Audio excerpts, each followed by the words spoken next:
तालियां बजाएं। हाँ, हम बजाएंगे बजाएंगे। आप इशारा तो समझ ही नहीं रहे थे।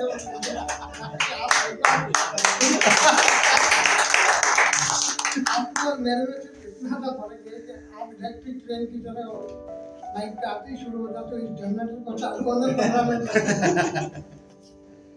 इसलिए क्या है कि अच्छा, ये बहुत बढ़िया बात मैं आपको बता रहा हूँ कि हमारे तिवारी साहब के और हमारे बहुत बढ़िया संबंध है और वो बहुत मुझसे स्नेह करते हैं।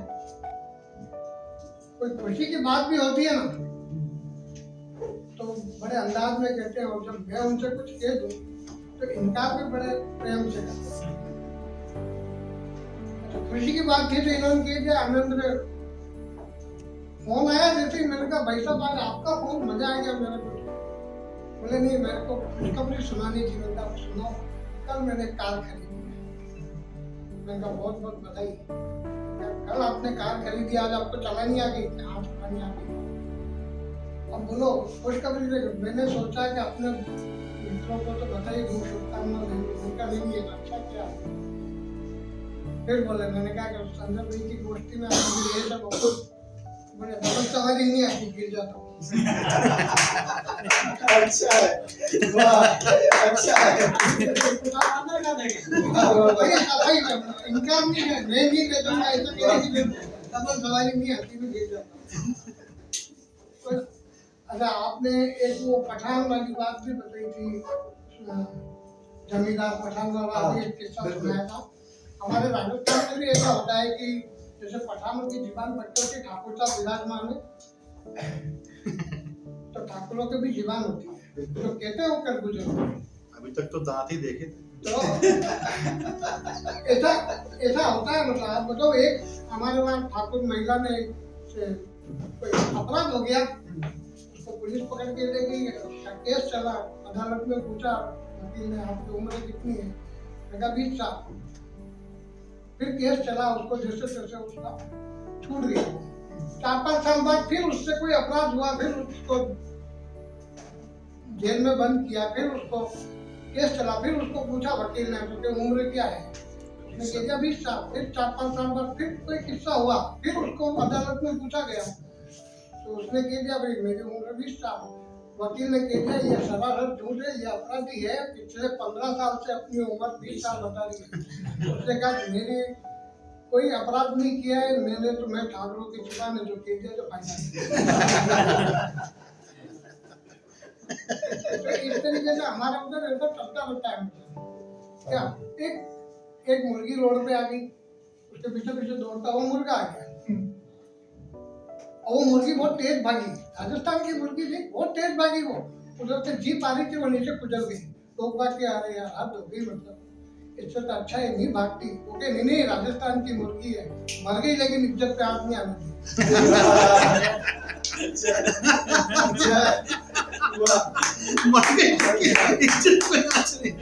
अच्छा। अरे 20 साल के लड़के ने 70 साल की कन्या से शादी कर दी। मैंने क्या तेरे को यही मिली और कोई नहीं मिली? बोले कि इसमें खराबी क्या है? बोले तो 20 साल का या 70 साल की। बोले आपने कभी अंगूर खाए? कहाँ खाए? तो कभी द्राक्ष खा के देखो।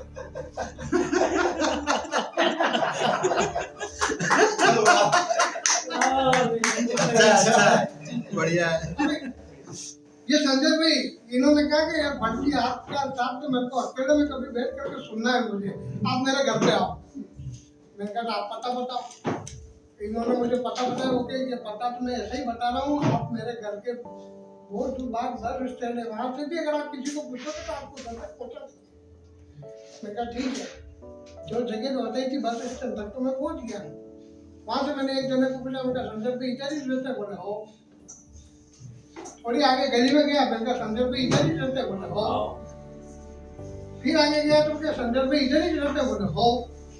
आगे जाके कॉलोनी आ गई, मैंने कहा संजय भाई इधर ही रहते? बोले हो। वहां पे जो फ्लैट थे उसमें से एक सोसाइटी में से बाहर निकला एक आदमी, बढ़िया सूट वूट टाई वाई लगा रखी थी। मैंने कहा भाई साहब संजय भाई इधर ही रहते हैं? बोले जी हाँ। कमाल हो गया। बस इतना लगा कि यहाँ तक 5-6 जनों ने मुझे मैंने पूछा तो बोले हो। आप बोल रहे हो कि जी हाँ, इसका क्या कारण? बोले हमारे इधर तो लोगों का यही है, जो लोग अनपढ़ होते हैं वो हो बोलते हैं, जो पढ़े लिखे होते हैं वो जी हाँ बोलते हैं। मैंने इसका मतलब आप पढ़े लिखे हो? वो बोले हो।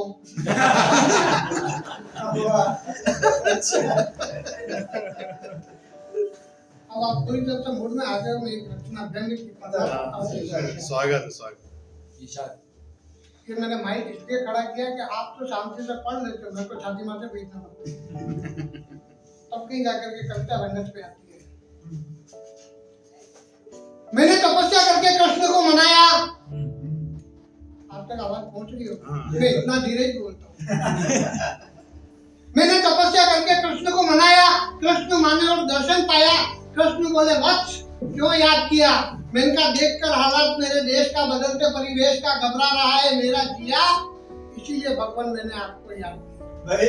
अच्छा, बढ़िया, अच्छा। मैंने कहा देखकर हालात मेरे देश का, बदलते परिवेश का, घबरा रहा है मेरा जिया, इसीलिए भगवान मैंने आपको याद किया। क्या आप मेरे देश की दशा देख नहीं रहे हो? क्या आप मेरे देश की दशा देख नहीं रहे हो? सुदर्शन को रोके हुए फेंक नहीं रहे हो? हर कोई बैठा है घोटाले की ताक में। ये मैं आपकी तरफ उंगली नहीं करता। ये तो मैंने इसलिए पूछा कि आपको कैसी लगी। नहीं, मैंने इसलिए पूछा कि आपको कैसी लगी। बहुत बढ़िया लगी। हाँ, हर कोई बैठा है घोटाले की ताक में, देश जल रहा है नफरत की आग में, फूल सूख रहा है डाली पर बाग में, बेटे की अर्थी लिए बाप जा रहा है दाग में, और दयालु है आप और दया नहीं दिखती आप में। दयालु है आप और दया नहीं दिखती आप में। मौत अपना तांडव दिखा रही है, आपको भी रात फिर से दिखाना होगा। मौत अपना तांडव दिखा रही है, आपको भी रात फिर से दिखाना होगा। वैकुंठ को छोड़ फिर से भगवान आपको इस धरती पर आना होगा। वैकुंठ को छोड़ फिर से भगवान आपको इस धरती पर आना होगा। भगवान बोले अमेंद्र तुम इतने इमोशनल क्यों? भगवान बोले अमेंद्र तुम इतने इमोशनल क्यों हो गए? अरे सारी दुनिया के दर्द का बोझ अकेले क्यों ढोगे? सारी दुनिया के दर्द का बोझ अकेले क्यों ढोगे? तुम तो अपनी असली औकात में आकर बात करो। तुम तो हंसते हंसाते अच्छा लगते हो, इसलिए हास्यमय सारी रात करो। तुम तो हंसते हंसाते अच्छा लगते हो, इसलिए हास्यमय सारी रात करो। मैंने भी हंसी हंसी में कह दिया कृष्ण जल्दी करो यार। मैंने भी हंसी हंसी में कह दिया कृष्ण जल्दी करो यार। वहाँ दिल्ली में सब कुछ गड़बड़ है, देश का करो उद्धार। दिल्ली में नेता और बम्बई में अभिनेताओं ने कर रखा है देश का बंटा ढाल। अब नहीं देखा जाता भारत का ये भयंकर हाल। अब नहीं देखा जाता भारत का ये भयंकर हाल। मैंने कहा हे मधुसूदन, आप कब आए थे जब कंस का पाप छाया था, कंस को मार के मथुरा का सिंहासन पाया था। अब इस बार जल्दी से आ जाओ और इस बार दिल्ली की कुर्सी पा जाओ। अब इस बार जल्दी आ जाओ और इस बार दिल्ली की कुर्सी पा जाओ। भगवान बोले घबराओ मत, मैं जल्दी आऊंगा। और इस बार राधा और रुक्मणी वाली मुरली नहीं, इन भ्रष्टाचारियों की पूंजी बजाऊंगा। क्या बात है। इस बार राधा और रुक्मणी वाली मुरली नहीं, इन भ्रष्टाचारियों की पूंजी बजाऊंगा।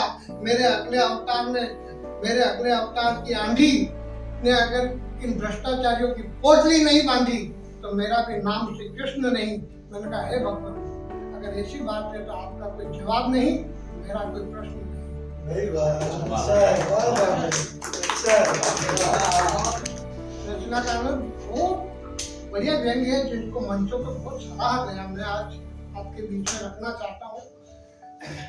12 फीट लंबा, 6 फीट चौड़ा, लंबे लंबे दांत, जाड़े जाड़े हाथ, हाथी जैसी टांगे और मोटी मोटी आंखें।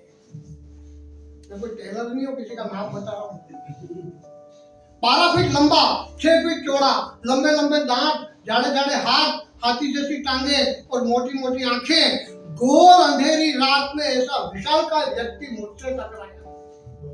घोर अंधेरी रात में ऐसा विशालकाय व्यक्ति मुझसे टकराया। व्यंग देखना कहाँ हटा है। घोर अंधेरी रात में ऐसा विशालकाय व्यक्ति मुझसे टकराया। उसे देखकर मेरा सिर टकराया, दिल घबराया और अचानक बेहोशी छाई। ऐसे में उसी ने मेरी जान बचाई। क्या बात है। और अचानक बेहोशी छाई, ऐसे में उसी ने मेरी जान बचाई। जैसे ही मैं होश में आया, उसकी गुफा में लेटा पाया। उसने मेरे सिर पे हाथ दिया। व्यंग देखना संजय भाई, उसने मेरे सिर पे हाथ दिया, डरने से इनकार किया और धीरे से बोला, बेटा हमसे डरो नहीं, हम राक्षस हैं, कोई मनुष्य नहीं। क्या बात है भाई, क्या बात है, क्या बात है। हमसे डरो नहीं, बहुत हम बढ़िया भाई। राक्षस हैं, कोई मनुष्य नहीं। मनुष्य में कुर्सी के लिए कत्ल होता है, बेटी का बाप से बलात्कार होता है, खून होता है बेकसूर का और नाम आता है असुर का। क्या बात है भाई, अच्छा अच्छा। खून होता अच्छे है व्यंजन। बेकसूर का और नाम आता है असुर का। बेटा हम जात के असुर हैं, बस नाम का कसूर है। हम जात के असुर हैं, बस नाम का कसूर है। लेकिन डर लगता है आदमी से, जब जाने कब किस वेश में आ जाए और हमारी गुफा में बम छिपा जाए। जब भी इस रास्ते से कोई मनुष्य गुजरता है, मतलब राक्षस की गुफा है, जब भी इस रास्ते से कोई मनुष्य गुजरता है, एक अजीब सी गंध आती है। मनुष्य की उस गंध से सारी राक्षस जाति कांप जाती है। तब ये काकासुर उन्हें समझाता है, काकासुर उस राक्षस का नाम।